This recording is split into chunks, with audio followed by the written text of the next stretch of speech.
ay mag-aaral ng salita ng Diyos. Ng simula. Sabi nga ngayong araw ang pag-aaraw, it's time to celebrate the goodness of God. Ayan.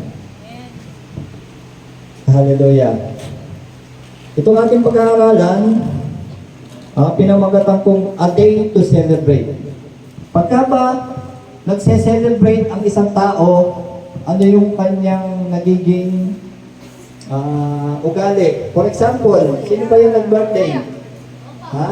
Oh, yung Nag-birthday. Si Di ba Bert. nagse-celebrate? Ano yung ginagawa? Ay, si Francisca. Ayan, birthday. Ha? Pupunta ko ng mall. Kumakain daw sa labas. Naghahanda. Yan. Diyan, sa likod. Sino ba nag-birthday? Ha? Nagsisimba. Yan. Tama!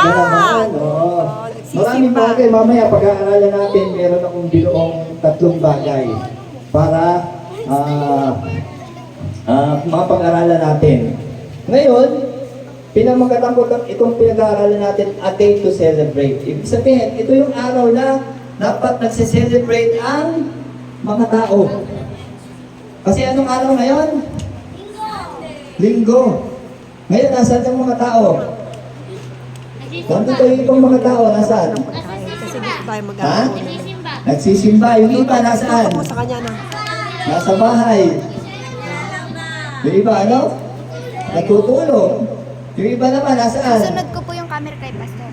Nasa mall, di ba? Pag Yung iba, nagagala kung saan-saan nagpupunta. Sige pa. Pero, itong araw na to, araw ng Sunday, is a day to celebrate. Dapat, ang araw ng linggo ay talagang isine-celebrate. Yan. Okay, tanggal muna yung cellphone. Oh. Ayan, makinig muna kayo. Itong day to celebrate, pag-aaralan natin. Kayo, nagse-celebrate ng inyong birthday, o kaya pagka Pasko. Pagka Pasko, ano yung sineselebrate?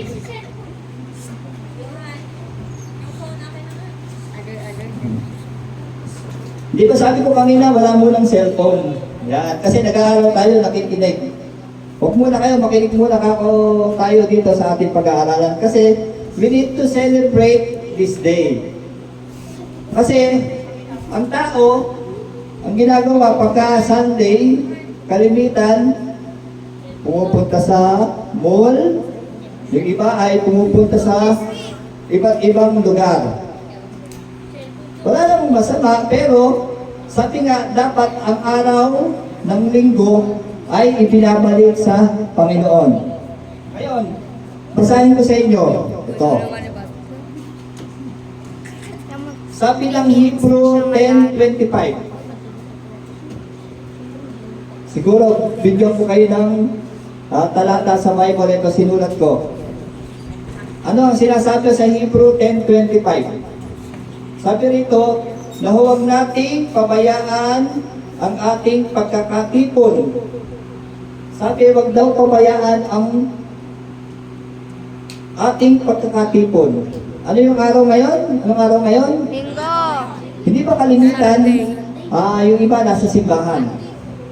Huwag nating pabayaan ang pagkakatipon na gaya ng ugali ng iba, kundi mga aralan ang isa't isa, at lalo na kung ang inyong nalalaman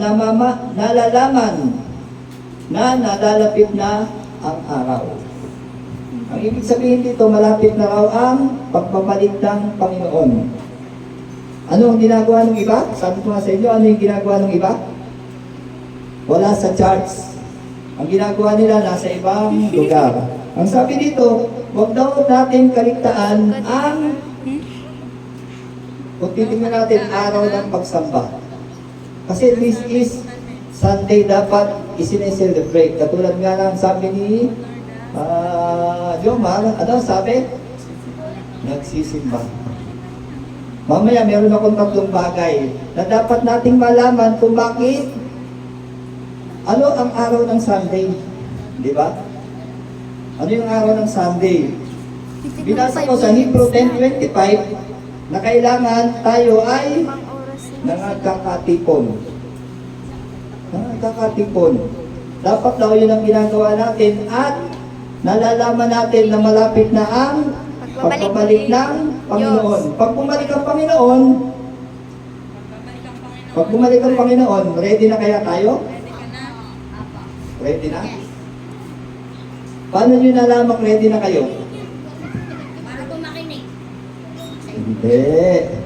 Nanalangin. Paano pagka malalaman natin, pagka ready na tayo, dapat ang ugali natin ay Nagbago na. kalugod-lugod sa Panginoon.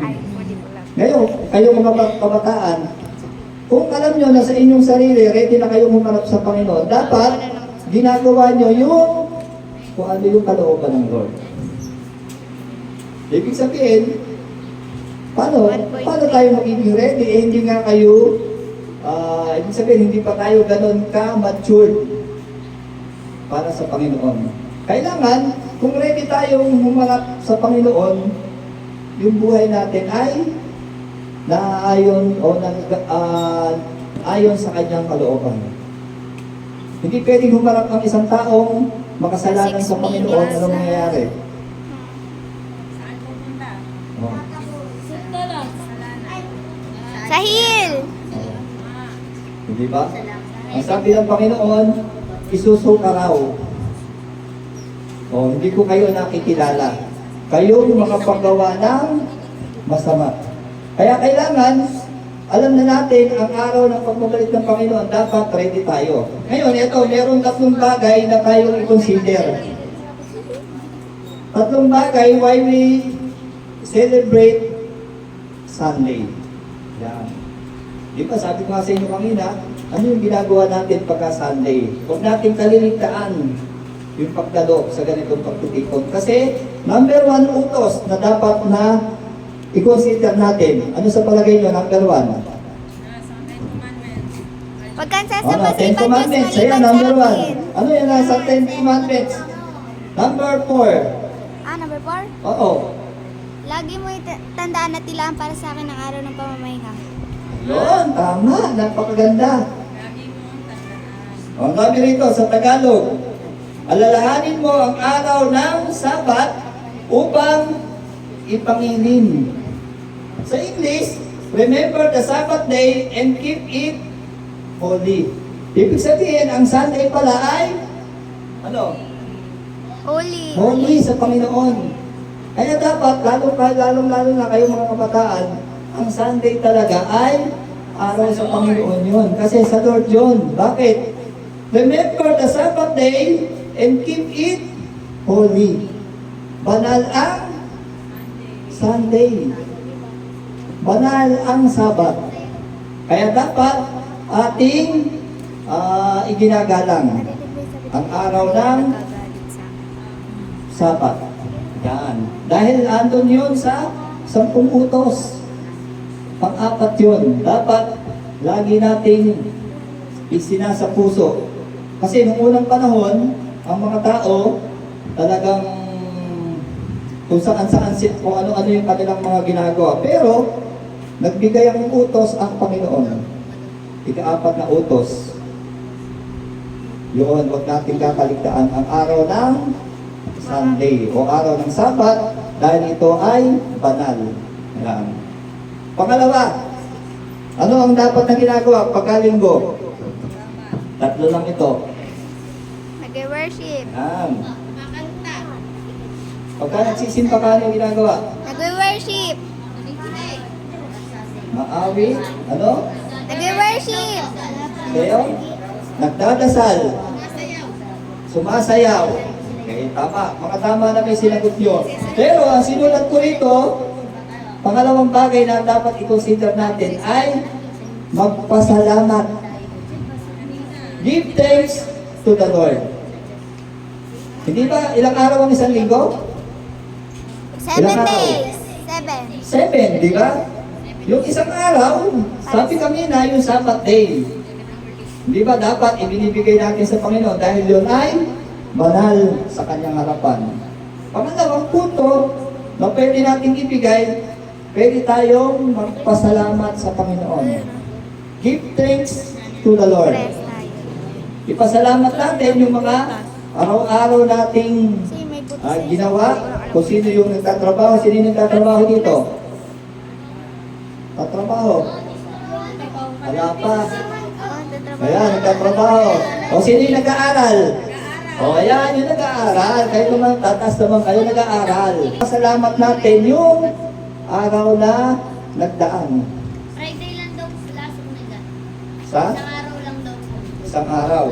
Isang araw daw sila nagtulog sila lahat. Ang talagang regular ay 5 araw. Ngayon, siyempre, 7 araw yan, hindi ba ang Panginoon? Ilang araw nilikha ng Panginoon ng mundo? Anim. Ah. Anim. Oh, 6, di ba? O ano ginawa niya ng 7 araw? Pito. O, nagpahinga, di ba? O, hindi ano, Sunday. O, di dapat dinadala rin natin sa Panginoon. Kasi mismo nga Panginoon, ginawa yung Sunday. Na ito ay araw ng pamahinga, araw ng Sabat, kaya dapat ipinagpapasalamat natin sa Panginoon. Ngayon, 5 araw kayo pumasok. Di ba? Dapat ang araw ng linggo, pagpapasalamat yan. Pagpapasalamat natin dahil binigyan tayo ng talino. Sino yung honor? Meron bang honor? O kasabihin natin kahit hindi honor. Sino yung iningatan ng Panginoon? O. Lahat tayo iniingatan ng Panginoon. Dito naman. O sa biyahe, di ba? Iniingatan ng Panginoon. O dito na lang sa pangyayari ng isang linggo. Ano nangyari? O. Nakapagpasalamat ka ba sa Panginoon? Na wala man lang nangyari sa atin. Pero doon sa iba may nangyari. Alam natin na ang Lord, sabi nga, alam niya lahat ng bagay. May purpose kung bakit nangyayari yung isang bagay. Ang mahalaga dito, ano yung natututunan natin? Ano ba yung natututunan nyo? Ayan. Natututo tayo dun sa mga circumstances na ating nangyayari sa ating buhay. Doon tayo lumalakas, doon tayo nagiging matalino dahil doon sa mga pangyayaring yon, nagkakaroon tayo ng yung ating kaisipan ay lalong lumalalim para sa Panginoon. Sabi rito sa 1 Thessalonians 5:18. O basahin ko sa 1 Thessalonians 5:18. Sa lahat ng mga bagay ay magpasalamat kayo. Saan daw? Sa lahat ng bagay ay magpasalamat kayo sapagkat ito ang kalooban ng Diyos kay Kristo tungkol sa inyo. Kalooban ba ng Diyos na magpasalamat tayo? Opo. Yun ang sinasabi, tama. Kasi lagi daw tayo magpasalamat dahil ito'y kalooban ng Diyos. Example ko na lang ganito. Sino may kapitbahay dito?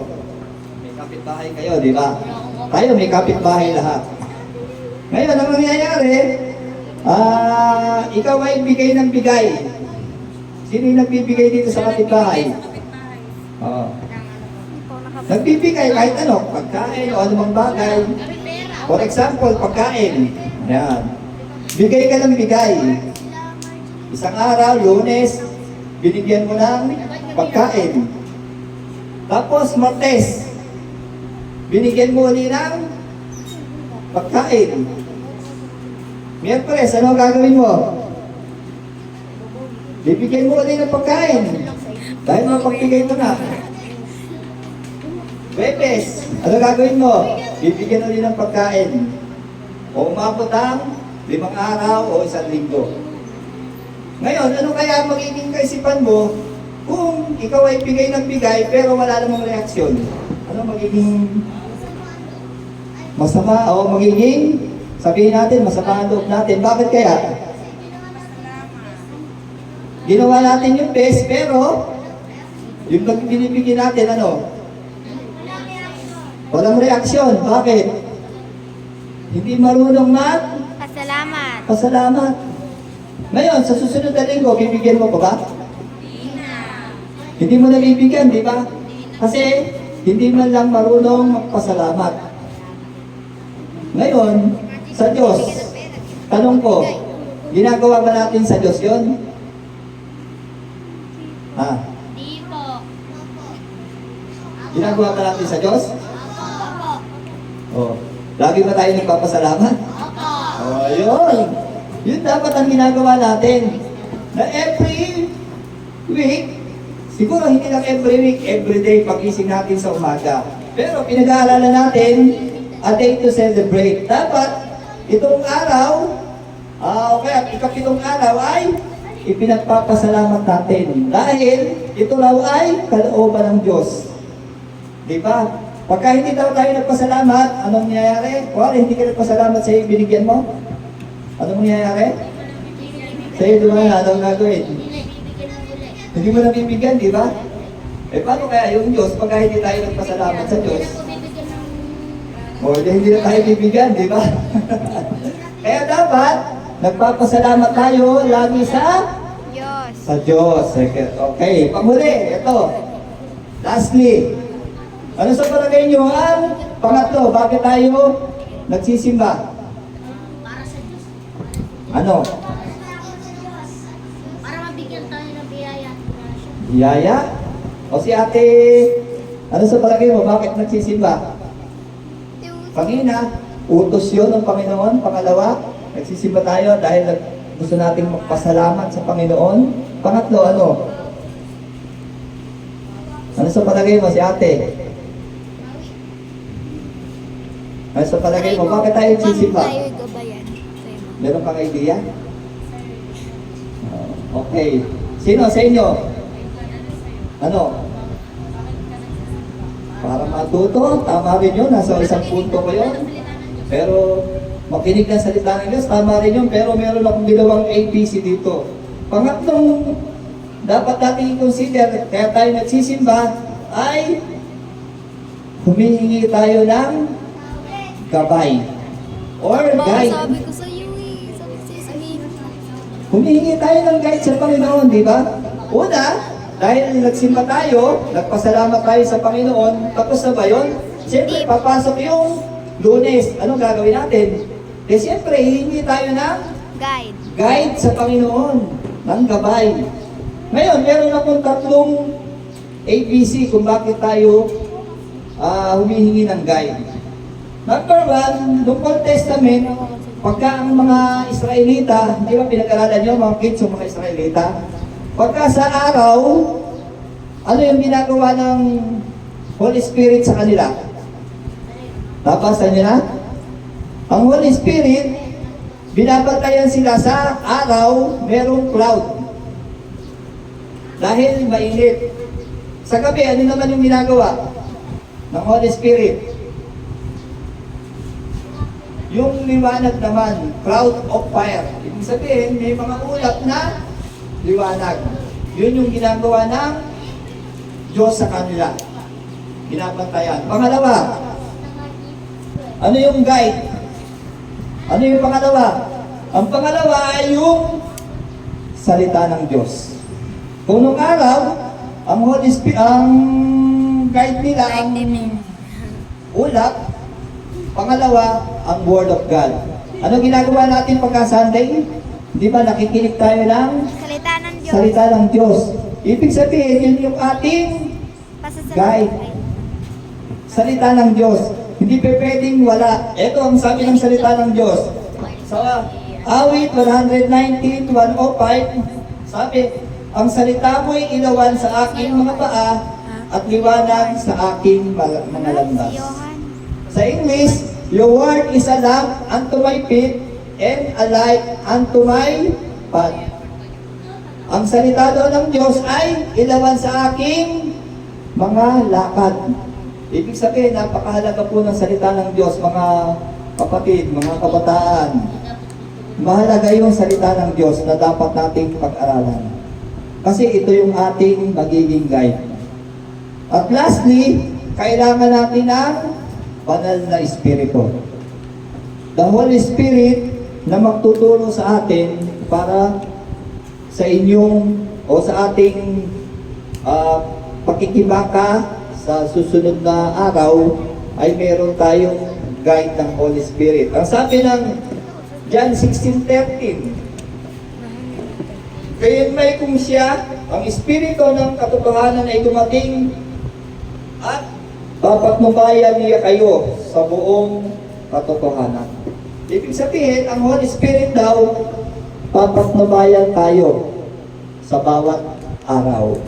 Kung humihingi tayo ng guide sa Kanya. Pero, kung hindi tayo humihingi, useless. Number one, sabi ko nga, yung fire by, cloud by fire, yung ginagawa ng Israelita. Pangalawa, yung word. Pangatlo, yung Holy Spirit. Dapat merong konsensya. Ano ba yung konsensya? Hindi ba ano yung palabas sa TV na ito ang aking konsensya? Safeguard ba yun? Safeguard ba yun yung konsensya? Na nagsasabing, ako ang iyong konsensya. Dapat, Bible ba yun? Dapat ang Holy Spirit yung ating maging gabay, mga kabataan. Sige, ano yung tatlo na dapat natin i-consider kaya tayo nagsisimba? Number one, ano yun? Number one, utos ito ng Diyos. Diyos. Dahil nandun ito nandun sa 10 utos. Pangalawa, laging magpasalamat. Ang pangatlo, ano dapat gawin? Humingi ng guide. Humihingi tayo ng guide sa Panginoon, kaya tayo nagsisimba. Okay, yun lang. Sige, tayo yumuko at manalangin. Sige, manalangin na tayo, yuko. Manalangin na tayo sa Panginoon. Yung pwede po. Sige, yuko na lang, yuko na lang. O, kahit ako na lang, tayo manalangin. Makinig sa Panginoon. Panginoon, kami po nagpapasalamat sa oras na ito. Salamat po sa iyong mga salita na aming narinig. Naniniwala kami, hindi lang ito simula, kundi ito ay mapangyayari bawat araw, bawat linggo. Naniniwala kami may plano ka sa lugaring ito, maging sa mga batang ito, sa mga taong andirito. Kayo po yung manguna sa kanilang buhay. Lord, pagpalain mo yung kanilang buhay at maalala nila sa tuwing araw, Panginoon, ng linggo, lagi ka naming alalahanin, Panginoon. Dahil ito, ang araw na ginawa mo, Panginoon. This is the day that you have made, and we will rejoice and be glad in it, Panginoon. Lord, salamat po, Panginoon, sa iyo po ang lahat ng papuri, pasalamat sa pangalan po namin, Panginoon Jesus, ang lahat ay magsabi ng Amen. Okay, God bless sa inyo.